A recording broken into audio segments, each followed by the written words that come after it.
आपने गौर किया होगा कि हम लोगों के आंदोलन का एक बड़ा प्रभाव रहा कि जो पार्टियां यहाँ पर स्थानीय लोगों को लोकसभा में विधानसभा के स्तर पर टिकट नहीं देती थी, अभी जब लोकसभा का चुनाव सामने है तो कई ऐसे लोगों को टिकट दिया गया राष्ट्रीय पार्टियों के द्वारा, जो अब वो झारखंडी माटी से है। ऐसा वो प्रचार भी कर रहे हैं कि हमने झारखंडी माटी के लोगों को टिकट दिया है।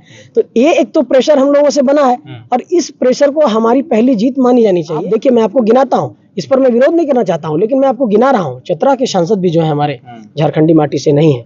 आप देखिए, धनबाद के सांसद झारखंडी माटी से नहीं है, हजारीबाग के सांसद झारखंडी माटी से नहीं है, आप गोड्डा के सांसद को देखिए झारखंडी माटी से नहीं है, रांची के सांसद झारखंडी माटी से नहीं है। मैं ये कहना चाहता हूँ कि अगर झारखंड बना है 15 नवंबर 2000 को, तो यहाँ के लीडरशिप में यहाँ के लोगों को बस हमारे समक्ष एक चुनौती है कि हमारा चुनाव चिन्ह जो है चुनाव के ठीक 15 दिनों के पहले आएगा, तो वो हम लोग 17 लाख वोटरों तक कैसे पहुंचा पाते हैं, सूचना तंत्र का कैसे इस्तेमाल कर पाते हैं, ये एक बड़ी चुनौती है और इस चुनौती को हम लोग स्वीकार करने के लिए तैयार हैं। नमस्कार, मैं हूं नंदलाल शर्मा और आप देख रहे हैं साझा भारत। इस समय हम हजारीबाग में हैं। हजारीबाग में जेवीकेएसएस से जयराम महतो की पार्टी से यहाँ पर संजय मेहता जी एक बड़ी चुनौती पेश कर रहे हैं। युवा हैं लेकिन उम्मीदें और कारनामे बड़े हैं। यहाँ पर जो पीड़ित हैं, मतलब आप चाहे कंपनी ले लीजिए, चाहे माइंस का पीड़ित ले लीजिए, वहाँ पर उन लोगों ने जो काम किया है, जनता के हित में मुआवजे की लड़ाई हो या फिर न्याय की लड़ाई हो, संजय मेहता जी और जयराम महतो ने जो झारखंड में किया है, अब वो चुनाव में भी दिख रहा है। लगातार कैंपेनिंग जारी है और लोगों से मिल रहे हैं। वो एक छोटी उम्र में लोकसभा की एक बड़ी लंबी लड़ाई, और जब एक पार्टी 400 पार का नारा दे रही हो, तब इन युवाओं की जो साहस है, जो हिम्मत है, उसको सलाम करने का मन बनता है। इसीलिए हम लोग हजारीबाग में हैं और आज संजय जी से बात करेंगे, उनके विचार जानेंगे कि क्या सोचते हैं वो झारखंड को लेकर, जो खतियान का मुद्दा है, जो मूल निवासी का मुद्दा है उस पर, और एक सियासी व्यक्ति के तौर पर वो अपना फ्यूचर किस तरीके से देख रहे हैं। संजय जी, समय देने के लिए शुक्रिया आपका। बहुत धन्यवाद और आपके तमाम दर्शकों को झारखंडी जोहार। ये एक बात बताइए कि जेवीकेएसएस और फिर जो राजनीतिक पार्टी है जेकेएलएम, उसमें जो है आप लोगों ने, मतलब ये ख्याल कब आया कि बिना चुनाव लड़े परिवर्तन नहीं होगा? देखिए, हम लोगों ने लगातार झारखंड के अंदर आंदोलन किया झारखंड के विषयों को लेकर के, और झारखंड के सभी विषयों को लेकर के हम लोगों ने जब बहुत ही मुखरता के साथ, प्रखरता के साथ सरकार के समक्ष, राज्यपाल महोदय के समक्ष तमाम मुद्दों को रखा, तो हम लोगों को अपने मुद्दों के समाधान के विपरीत हम लोगों को लाठियां मिली, केस मुकदमे मिले, और एक तरीके से सरकार पूरी तरीके से उस पर उदासीन रवैया अपनाए रखी।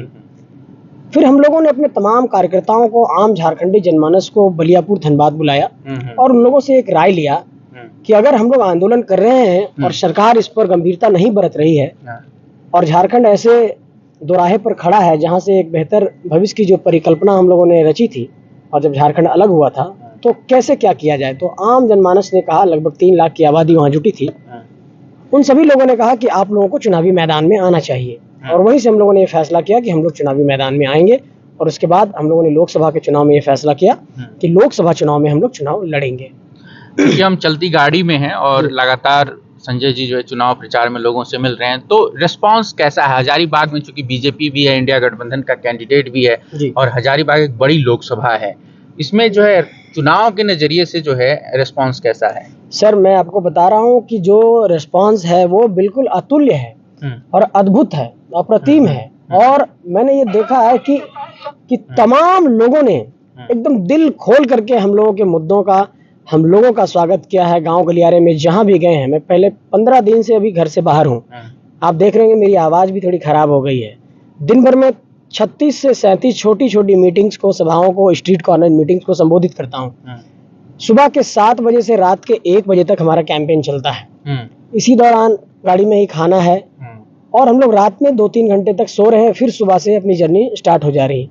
तो ऐसे में जब हम लोगों ने रिस्पांस देखा है जनता का, वो बिल्कुल गजब का है। मतलब जो हम लोगों ने उम्मीद किया था, उन उम्मीदों से बहुत ज्यादा और बहुत बड़ा रिस्पांस है और बहुत बेहतर रिस्पांस है। मतलब आप कह नहीं सकते हैं, हम लोगों ने जो नहीं अपेक्षा रखा था, हमारे अपेक्षाओं के परे एक बहुत बेहतर रिस्पांस मिल रहा है। आप सियासत में कब आए और आपका जो एक तरीके से सार्वजनिक जीवन कब शुरू हुआ, कैसे शुरू हुआ? देखिए, जब अन्ना जी का आंदोलन चल रहा था, तो उस आंदोलन में मैं शरीक हुआ था, और इंडिया अगेंस्ट करप्शन जो है जब उस वक्त आंदोलन चल रहा था, तो उस आंदोलन में मेरी कुछ सहभागिता थी थोड़ी बहुत। उस वक्त मैं प्रेस नोट्स वगैरह लिखा करता था। तो धीरे धीरे वहीं से एक राजनीतिक चेतना जागृत हुई। फिर मैं देश के अलग अलग हिस्सों में भी गया, फिर देश के बाहर भी जाने का अवसर मिला। मुझे यही लगा कि झारखंड के अंदर जो शोषण है, जो डिस्प्लेसमेंट है, जो रिहेबिलिटेशन की बात है, जो यहाँ के लोगों को कंपनसेशन देने की बात है, और जिस तरीके से यहाँ पर सिर्फ माइंस और मिनरल्स पर लोगों की नज़र है, यहाँ के लोगों के कल्याण के लिए लोग नहीं सोच पा रहे हैं, इसने मुझे बहुत चिंतित किया। और मुझे लगा कि झारखंड के लिए ही काम करने की ज़रूरत है। तो जी, तो इसमें आपके पास ऑप्शन था कि आप आम आदमी पार्टी की राजनीति करते, लेकिन आपने एक संघर्षमय जीवन, एक नई शुरुआत करनी चाहिए, और जयराम महतो के साथ आप कैसे जुड़े? देखिए, हम लोग जब ये झारखंड के विषयों को लेकर के बहुत लंबे समय से संघर्ष कर रहे थे, और इन सारे विषयों को लेकर हम लोग लगातार कुछ ना कुछ किया करते थे। लेकिन 24 दिसंबर 2021 को जब इस पूरे आंदोलन की आधारशिला रखी गई, तो रांची में तमाम साथियों के साथ डिस्कशन हुआ, और हमारे एक भाई हैं आकाश जी, वो जब पहुँचे धनबाद बोकारो के ज़िले में, और उन्होंने विरोध दर्ज कराया कि झारखंड के नौकरी में यहाँ पर स्थानीय भाषाओं को प्राथमिकता मिलनी चाहिए। उसके बाद ये आंदोलन एक बड़ा स्वरूप लिया, और 10 जनवरी 2022 को धनबाद के रणधीर वर्मा चौक पर एक स्पीच दिया जयराम महतो जी ने, और उन्होंने साफ तौर पर कहा कि ये झारखंड में झारखंडियों को प्राथमिकता के आधार पर उनका अधिकार मिलना चाहिए। और वहाँ से ये प्रोटेस्ट धीरे धीरे बहुत बड़ा होता चला गया। तो प्रोटेस्ट में एकदम शुरुआती चरण से मैं जुड़ा हुआ हूँ, लेकिन जब एक्टिवली पार्टिसिपेट करने की बात आएगी, तो जब बलियापुर धनबाद में अधिवेशन होना था, झारखंड के तमाम लोगों को हम लोग जुटा रहे थे, तो इस विषय पर सहमति बनी कि अब सामने से आकर के इस पूरी लड़ाई को सबको लड़ना है। फिर उसके बाद हमने जयराम भाई के साथ सारे लोग हम लोग मिल करके इस पूरे लड़ाई को आगे बढ़ाने लगे। और इससे ठीक पहले हम पूरे हजारीबाग और बरही के इलाके में जनसंवाद यात्रा के माध्यम से, हर चौक चौराहे पर स्ट्रीट कॉर्नर मीटिंग्स के माध्यम से, उसमें हमारे साथ आदरणीय भुवनेश्वर यादव जी भी लगातार सहयोग करते रहे, और हम लोगों ने जनसंवाद यात्रा के माध्यम से झारखंड के मुद्दों को चौक चौराहे पर जाकर जनता के समक्ष रखा। और इसके बाद ये पूरे झारखंड का एक बहुत बड़ा व्यापक आंदोलन बना। झारखंडी भाषा खतियान संघर्ष समिति, टाइगर जयराम महतो, हमारे तमाम साथी, सब लोग मिल करके हम लोग इस आंदोलन को आगे बढ़ाए, और एक बहुत अच्छा रिस्पॉन्स झारखंड की जनता ने दिया, और कहा कि आप लोगों की मांग बिल्कुल जायज़ है, आप लोगों के मुद्दे बिल्कुल जायज़ हैं, और हम लोग इसमें हमेशा आप लोगों का साथ देंगे। और इसी साथ की बुनियाद पर आज हम लोग झारखंड में इतना बड़ा संगठन खड़ा किए हैं, इतना हम लोग चुनावी अभियान को कर पा रहे हैं। एक चीज और भी है कि जो खतियान का मुद्दा है, जो मूल निवासी का मुद्दा है, जी, उस पर जो आप लोगों का स्टैंड है, उस पर आप लोगों को जागृत कर रहे हैं, लेकिन दूसरी पार्टियां भी आपके सामने हैं। जैसे जेएमएम ने जिस तरीके से प्रस्ताव बना करके भेजा, और आप देखिए बीजेपी जिस तरीके की राजनीति करती है, उसमें आपको लगता है कि जो मुद्दा है वो आपको चुनावी सफलता दिला सकता है? इसमें दो चीज़ें हैं। आपने देखा होगा कि जब हेमंत सोरेन जी की सरकार ने उसका ड्राफ्ट रेडी किया, विधेयक बना, राज्यपाल महोदय को भेजा गया, लेकिन ये संघीय ढांचे में ये बिल्कुल भी एक लोकतांत्रिक व्यवहार नहीं है कि एक बहुमत की सरकार आपको अगर कोई विधेयक भेज रही है, तो आप बार बार उसको रिजेक्ट कर रहे हैं। तो देखा कि 2 बार झारखंड का जो विधेयक है खतियान का, वो रिजेक्ट कर दिया गया। मुझे ये लगता है कि दिल्ली के इशारे पर झारखंड के हक अधिकार के जो भी मसले हैं, उस पर कहीं ना कहीं एक ऐसी साजिश और षड्यंत्र है कि दिल्ली ये नहीं चाहता है कि झारखंडियों को पूर्ण अधिकार मिले, या झारखंडी जो है अवेयर हो पाए, या फिर झारखंडियों को हक अधिकार के तौर पर, कानूनी तौर पर, नीतिगत मसले पर उनका पूर्ण समाधान करा दिया जाए। दिल्ली की भी इसमें एक तरीके से मैं कहूँगा कि उसकी एक सहभागिता है, क्योंकि अगर 9वीं अनुसूची में ये कानून चला जाता, जैसे सीएनटी 9वीं अनुसूची में शामिल है, अगर स्थानीयता का विधेयक अगर 9वीं अनुसूची में शामिल करने की बात चल रही थी, तो राज्यपाल महोदय को कम से कम उसको दिल्ली भेजना चाहिए था। लेकिन इन सारी चीज़ों पर आप देखेंगे कि नीतिगत तौर पर एक बहुत बड़ी जो है ब्यूरोक्रेसी के स्तर पर, और आप देखेंगे कि राज्यपाल के स्तर पर एक उदासीन रवैया अपनाया गया, जो झारखंड के लिए बेहद दुखद है।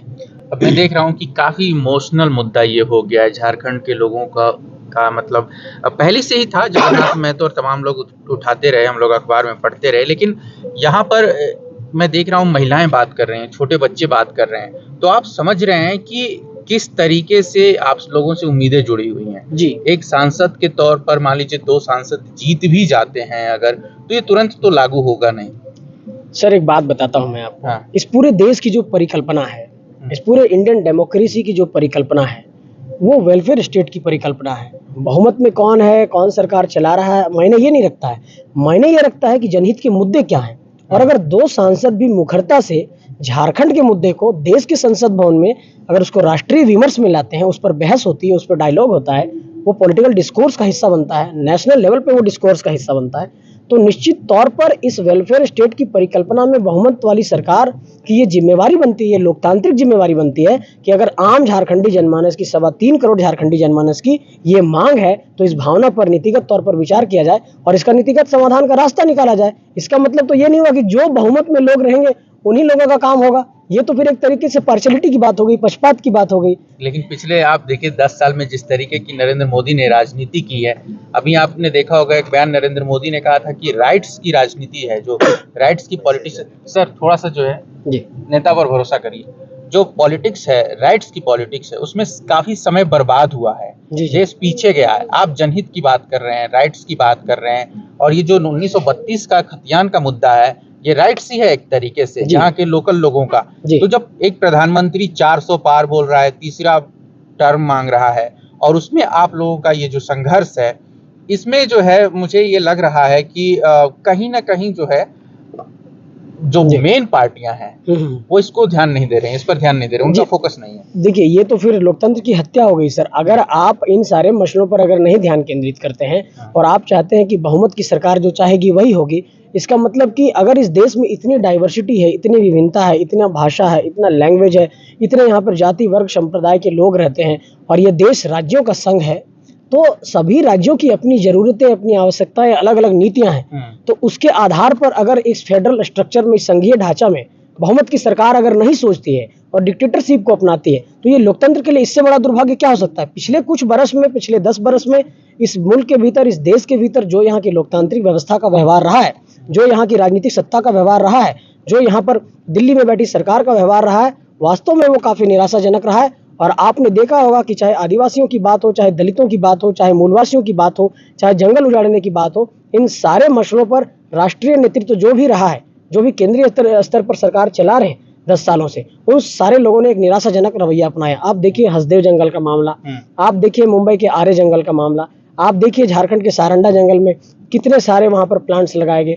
आप देखिए झारखंड के पकड़ी बरवाडी प्रोजेक्ट जो बड़का गांव में लगा हुआ है, गोंदलपुरा में अडानी आना चाहती है, लोग विरोध कर रहे हैं, कोई एक सवाल नहीं उठ रहा है। सर मैं आपको एक एग्जांपल देता हूँ, झारखंड के तमाम माइनिंग एरियाज में जाइए, कोडरमा में देखिए बांजेडी का प्लांट है, ठीक है। आप बरही में आइए, जियाडा की भूमि पर, वहां पर कई उद्योग लगाए गए हैं। आप हजारीबाग के बड़का गांव में आइए, वहां पर देखिएगा कि आप पकड़ी बरवाडी, चट्टी बरियातू, एनटीपीसी, गोंदलपुरा में अडानी, ये तमाम प्रोजेक्ट आ रहे हैं। उसके आगे बढ़िए तो टंडवा में आम्रपाली का प्रोजेक्ट है, जो एशिया का सबसे बड़ा कोयल माइनिंग प्रोजेक्ट है। आप पश्चिमी सिंहभूम में जा रहे हैं तो आप देखिए वहां पर steel authority of India limited का आयरन ओर का कितना सारा माइंस है। ऐसे में इन सारे जगहों पर जितने लोग डिस्प्लेस्ड हुए हैं, जितने लोगों को R&R पॉलिसी का, रिहेबिलिटेशन और रीसेटलमेंट पॉलिसी का लाभ मिलना चाहिए था, उसमें बहुत कम लोगों को उसका लाभ मिला है और ना के बराबर लोगों को लाभ मिला है। और लोग अपने मुआवजा के लिए आज भी दर दर की ठोकरें खा रहे हैं। और ये मुद्दा राष्ट्रीय विमर्श का हिस्सा है ही नहीं। देश के संसद भवन में यहाँ के सांसद, में हजारीबाग के सांसद के बारे में बात कर रहा हूँ, 10 सालों में हजारीबाग के विस्थापन और पुनर्वास और मुआवजा के मसले पर उन्होंने 0 सवाल संसद भवन में किया है, और जबकि यहाँ के लोगों पर 54-55 FIR हो गया है। तो ऐसे में अगर अडानी जैसी कंपनी जबरन हमारा कोयला निकालना चाहती है और हमारे लोगों के लिए रिहेबिलिटेशन और रीसेटलमेंट के लिए उनके पास पॉलिसी नहीं है, तो ये राष्ट्रीय विमर्श का हिस्सा बनना चाहिए कि नहीं बनना चाहिए? बिल्कुल बनना चाहिए। मैं बहुत मतलब आपको अप्रिशिएट किया जाना चाहिए कि आपने एक बहुत ही व्यापक तौर पर बातचीत की है। आप देखिए कि जिस तरीके से आपकी पार्टी राजनीति कर रही है, आप बड़े बड़े मुद्दों को उठा रहे हैं, अडानी का मुद्दा उठा रहे हैं, झारखंड के कोयले की बात हो रही है, लेकिन जो दूसरी पार्टियां हैं उनकी जो राजनीति है, यहाँ से देखिए बीजेपी ऊपर आरोप लगता है कि मित्रों की पार्टी है, और वो लगातार जो है यहाँ से जीतती रही हजारीबाग से। जी। ऐसे में जो है आदिवासियों पर को लेकर के जो हजारीबाग में है, क्योंकि आपकी पार्टी पर एक विपक्ष आरोप लगाता है कि अरे एक जाति की पार्टी, इस पर आप क्या कहेंगे? नहीं, एक जाति की पार्टी नहीं है, झारखंडियों की पार्टी है। और तमाम आदिवासी, मूलवासी, दलित, झारखंड के पिछड़े, अकलियत, असामान्य वर्ग के लोग, सभी लोगों का समावेश इस पार्टी के अंदर है और सभी लोगों को संगठन में जगह भी दिया गया है। मैं एक बात ये स्पष्ट तौर पर कहना चाहता हूँ कि हमारे जो मुद्दे हैं वो झारखंडी जनमानस को लेकर के है। किसी जाति वर्ग का कोई मुद्दा लेकर के हम लोग राजनीति में या झारखंड की सियासत में आंदोलन नहीं कर रहे थे। तो झारखंडी जनमानस हमारे इन मुद्दों से कनेक्ट फील कर रहा है। और आपने गौर किया होगा कि हम लोगों के आंदोलन का एक बड़ा प्रभाव रहा कि जो पार्टियां यहाँ पर स्थानीय लोगों को लोकसभा में, विधानसभा के स्तर पर टिकट नहीं देती थी, अभी जब लोकसभा का चुनाव सामने है तो कई ऐसे लोगों को टिकट दिया गया राष्ट्रीय पार्टियों के द्वारा, जो अब वो झारखंडी माटी से है, ऐसा वो प्रचार भी कर रहे हैं कि हमने झारखंडी माटी के लोगों को टिकट दिया है। तो ये एक तो प्रेशर हम लोगों से बना है, और इस प्रेशर को हमारी पहली जीत मानी जानी चाहिए कि कम से कम दिल्ली को इस बात को लेकर के उसकी चेतना जागृत हुई है कि झारखंड के लोगों का जो लीडरशिप का हक मारा जा रहा था, कम से कम वहाँ के स्थानीय लोगों को दिया जाए। तो ये एक बड़ा दबाव बना है। एक सवाल ये भी है, जैसे कि आप देख रहे होंगे कि पूरे राष्ट्रीय राजनीति में हाँ। जो कहा जा रहा है कि विपक्ष जो है डर रहा है, जांच एजेंसियों से डर रहा है, सीबीआई से डर रहा है, आईटी से डर रहा है, सबसे डर रहा है जी। वैसे जब आप लोगों ने एक तरीके से मुद्दा बनाया है, अभी आपने जैसा कहा कि लोकल लोगों को टिकट दिया जा रहा है, चाहे वो धनबाद का टिकट काट के डूडू महतो को देना हो या फिर चाहे दूसरी जगहों पर, इसमें जो है आप लोगों को डर नहीं लग रहा है? नहीं, डरने की क्या बात है सर। देखिए, हम लोगों ने ये मुद्दा बनाया कि झारखंड के लोगों का लीडरशिप का हक मारा जा रहा है। आपके 14 सांसद और 81 विधायक और 6 राज्यसभा के सांसद झारखंडी माटी के होने चाहिए। और आपने देखा होगा कि प्रभात खबर के एक संपादक हुए अनुज कुमार सिन्हा जी, उन्होंने लिखा कि झारखंड बनने के बाद लगभग 10 सालों तक, 15 सालों तक यहाँ पर कोई भी राज्यसभा का सांसद झारखंडी बना ही नहीं। जब ऐसी बातें आने लगी पटल पर मीडिया के माध्यम से और तमाम माध्यम से, तो कुछ झारखंडी लोगों को अभी फिलहाल राज्यसभा का सांसद बनाया गया। लेकिन इससे पहले आपने गौर किया होगा, परिमल नाथवानी, एमजे अकबर, मुख्तार अब्बास नकवी, ऐसे लोग राज्यसभा के मेंबर बनते रहे। मतलब झारखंड को अपने लीडरशिप जो निकालने की बात हम लोग कहते हैं कि हमारी मिट्टी से हमारा लीडरशिप निकलना चाहिए, ऐसे लोगों ने एक अपना कंफर्ट जोन बना लिया कि कहीं से अगर हम राज्यसभा नहीं बन पा रहे हैं तो झारखंड चुन लीजिए, वहाँ के लोग जो है आपको बना करके भेज देंगे। और आपने देखा हॉर्स ट्रेडिंग हुआ, कई विधायकों ने खरीद फरोख्त की बात सामने आई। तो इस तरह से हमारे लीडरशिप का जो स्किल है पिछले 24-25 सालों में खत्म किया गया और हमारे बीच अपने लोग लीडर्स नहीं बन पाए। तो एक लीडरशिप की क्राइसिस स्टेट के अंदर आई है, लेकिन हम लोगों ने गांव गलियारे से लीडरशिप का स्किल पैदा किया है। इस बात को भी आपको मानना बड़ा आरोप लगा रहे हैं आप कि झारखंड में लीडरशिप को खत्म किया गया है। जी, बहुत सही बात बता रहा हूं मैं कि अगर आप झारखंड के लोगों को लीडरशिप में जगह नहीं दे रहे हैं, आप उनको इलेक्टोरल पॉलिटिक्स में जगह नहीं दे रहे हैं, आप उनको चुनाव लड़ने नहीं दे रहे हैं, आप प्रखंड अध्यक्ष, जिला अध्यक्ष और प्रदेश की कमेटी में बना करके उनको सीमित कर रहे हैं, तो एक तरीके से आप उनकी राजनीतिक हत्या कर रहे हैं अपने कार्यकर्ताओं की। और झारखंडी माटी से जुड़े हुए लोगों को आप अवसर नहीं दे रहे हैं। आप देखिए, मैं आपको गिनाता हूँ, इस पर मैं विरोध नहीं करना चाहता हूँ, लेकिन मैं आपको गिना रहा हूँ। चतरा के सांसद भी जो है हमारे झारखंडी माटी से नहीं है। आप देखिए, धनबाद के सांसद झारखंडी माटी से नहीं है, हजारीबाग के सांसद झारखंडी माटी से नहीं है, आप गोड्डा के सांसद को देखिए झारखंडी माटी से नहीं है, रांची के सांसद झारखंडी माटी से नहीं है। मैं ये कहना चाहता हूं कि अगर झारखंड बना है 15 नवंबर 2000 को, तो यहाँ के लीडरशिप में यहाँ के लोगों को स्थान दिया जाना चाहिए। ठीक है, संविधान कहीं से भी चुनाव लड़ने का अधिकार देता है, लेकिन नैतिक तौर पर राजनीतिक दलों की ये जिम्मेवारी है कि झारखंड के स्थानीय लोगों को टिकट दिया जाए। आपने कभी देखा कि आंध्र प्रदेश में, आपने कभी देखा कि तेलंगाना में, कभी केरला में, कर्नाटक में कोई जाकर के, बिहार का आदमी जाकर के इलेक्शन लड़ रहा हो? तो इन सारे बातों को समझना होगा कि वहाँ पर स्थानीय भावना को समझने के लिए, स्थानीय मांग को समझने के लिए, स्थानीय जरूरतों को समझने के लिए, स्थानीय मुद्दों को समझने के लिए आपको लोकल लीडरशिप देना होगा, तभी कोई स्टेट का वेलफेयर का बात कर पाएगा। एक सवाल थोड़ा सा जो है सप्लीमेंट्री टाइप का मेरे पिछले सवाल का ये कि आप देखिए कि गिरिडीह की राजनीति अगर आप देखिए तो बीजेपी और आजसू को जो है महतो वोट का सपोर्ट मिलता रहा है। जी। हजारीबाग में आप खड़े हैं, चतरा में भी और कोडरमा में आपका प्रत्याशी होगा, आप अन्य सीटों पर आपका उम्मीदवार होगा। तो जो महतो वोटर है, देखिए आप चाहे अखिलेश यादव को ले लीजिए, तेजस्वी यादव को ले लीजिए, भले वो सबकी राजनीति करते हो, लेकिन माना जाता है कि वो पार्टी है। अगर मान लीजिए जाए कि अगर महतो वोटर आपका है, तो ये वोटर पहले बीजेपी का था, अगर वो आपकी तरफ शिफ्ट हो रहा है तो जाहिर है कि आप बीजेपी को नुकसान पहुंचा रहे हैं। और जब तमाम एजेंसियों पर आरोप लग रहा हो कि वो केंद्र के इशारे पर काम कर रही है, तो एक नई पार्टी, एक युवा जो कुछ सीटों पर दमखम दिखा रहे हैं, यहाँ के कॉरपोरेट के खिलाफ लड़ रहे हैं, बड़ी कंपनियों के खिलाफ लड़ रहे हैं, बड़ी राजनीति के इलेक्टोरल बॉन्ड के खिलाफ लड़ रहे हैं, उसमें कुछ प्रेशर महसूस हो रहा है ग्राउंड पर? कोई कुछ कह रहा है कि आप लोग जो है थोड़ा देख ताक के चलिए? नहीं, दो बातें हैं इसमें। आपने जो कहा पहली बात कि जिस तरीके से देश के ऑटोनमस बॉडीज का गलत इस्तेमाल किया जा रहा है, जिस तरीके से आपने देखा कि चाहे ईडी की बात हो, चाहे सीबीआई की बात हो, चाहे इनकम टैक्स की बात हो, इन तमाम संस्थाओं को, जो स्वायत्त संस्थाएं हैं इस देश की, जिनकी ये क्रेडिबिलिटी रही है कि वो कहीं ना कहीं इंडिपेंडेंट बॉडी की तरह काम करती हैं, उसने एक तरफा काम किया है और सिर्फ विपक्ष को लपेटने का, विपक्ष को फंसाने का एक प्रयास किया है। ये भारतीय लोकतंत्र के लिए एक सबसे बड़ा दुर्भाग्य है। दूसरा, जो आपने कहा कि आप लोगों का वोट बैंक, मैं साफ तौर पर ये आपको स्पष्ट करना चाहता हूं कि किसी एक जाति वर्ग विशेष तक हम सीमित नहीं है। हम लोगों ने पूरे झारखंडी जनमानस को कनेक्ट किया है और सभी जाति वर्ग समुदाय के लोग, चाहे आदिवासी हो, चाहे यहाँ के मूलवासी हो, चाहे यहाँ के दलित हो, चाहे यहाँ के सदान हो, चाहे यहाँ के अल्पसंख्यक हो, तमाम सभी लोग, चाहे यहाँ के सामान्य वर्ग के लोग हों, सभी लोगों ने हमारे मुद्दे से कनेक्ट फील किया है और सभी वर्ग के लोग आज की तारीख में हम लोगों को वोट करने के लिए तैयार हैं। बस हमारे समक्ष एक चुनौती है कि हमारा चुनाव चिन्ह जो है, चुनाव के ठीक 15 दिनों के पहले आएगा, तो वो हम लोग 17 लाख वोटरों तक कैसे पहुंचा पाते हैं, सूचना तंत्र का कैसे इस्तेमाल कर पाते हैं, ये एक बड़ी चुनौती है और इस चुनौती को हम लोग स्वीकार करने के लिए तैयार हैं। ये ईमानदारी के लिए आपका शुक्रिया कि आपने बताया। बड़े नेता बताते नहीं कि हमारी चुनौती क्या है, आपका जो सिंबल है वो इम्पोर्टेंट है।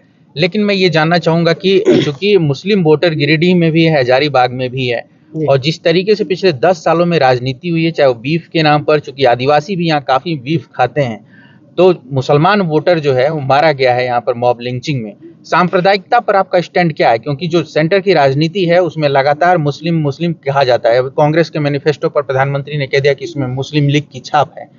तो आप देखिए कि प्रधानमंत्री कहाँ से बात कर रहे हैं। उसमें मैं जानना चाहूंगा कि आपका स्टैंड क्या है सांप्रदायिकता पर और आपकी पार्टी का।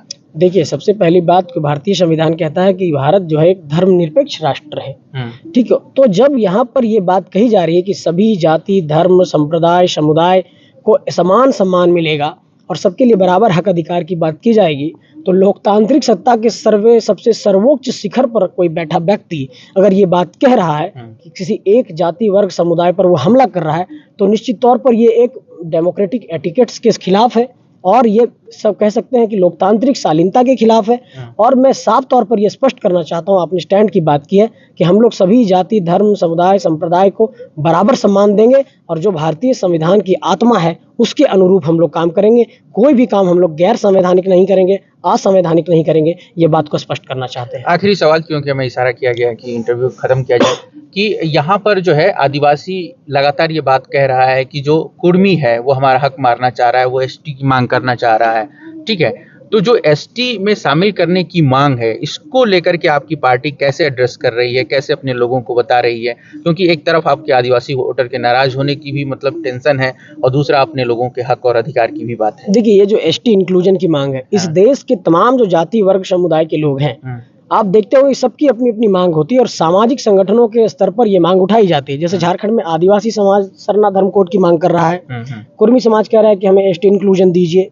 तो सामाजिक स्तर पर सामाजिक संगठनों की ये मांग है और मुझे लगता है कि लोकतंत्र में सभी संगठनों को, सभी जाति समुदाय के लोगों को ये अधिकार है कि अपनी मांग को वो सरकार के समक्ष रखें और इस पर सरकार ये चिंतन करे, जो बहुमत की सरकार है वो इस पर फैसला ले कि इस पर क्या किया जा सकता है। और ये बहुत अच्छी बात है कि सभी जाति, धर्म, समुदाय के लोग अपनी बात को रख रहे हैं। तो अगर कोई एक समाज अपनी बात को रख रहा है तो सरकार को उस बात पर चिंतन करना चाहिए, सोचना चाहिए और उनकी क्या मांग है उस पर विचार किया जाना, यही मैं कहना चाहूंगा। चंपई सोरेन ने जाति जनगणना के लिए जो है प्रस्ताव दिए थे, आदेश दिए थे, क्या आप इसके पक्ष में हैं? जी बिल्कुल पक्ष में है। ये होना चाहिए, तभी तो ये पता चलेगा कि किसकी कितनी संख्या है। और चूंकि आप जानते हैं कि भारत में अगर एसटी, एससी, ओबीसी और ईडब्ल्यूएस को मिला करके जब हम लोग रिजर्वेशन की बात करते हैं तो तमाम जातियों की जो सामाजिक, आर्थिक, राजनीतिक परिस्थितियां हैं वो अलग अलग हैं। तो जब ये आंकड़ा सामने आएगा तो उसके आधार पर नीति बनाने में भी एक सहूलियत होगी। तो ये आंकड़ा निश्चित तौर पर सामने आना चाहिए और जातिगत जनगणना होना चाहिए। हम इसके पक्षधर हैं।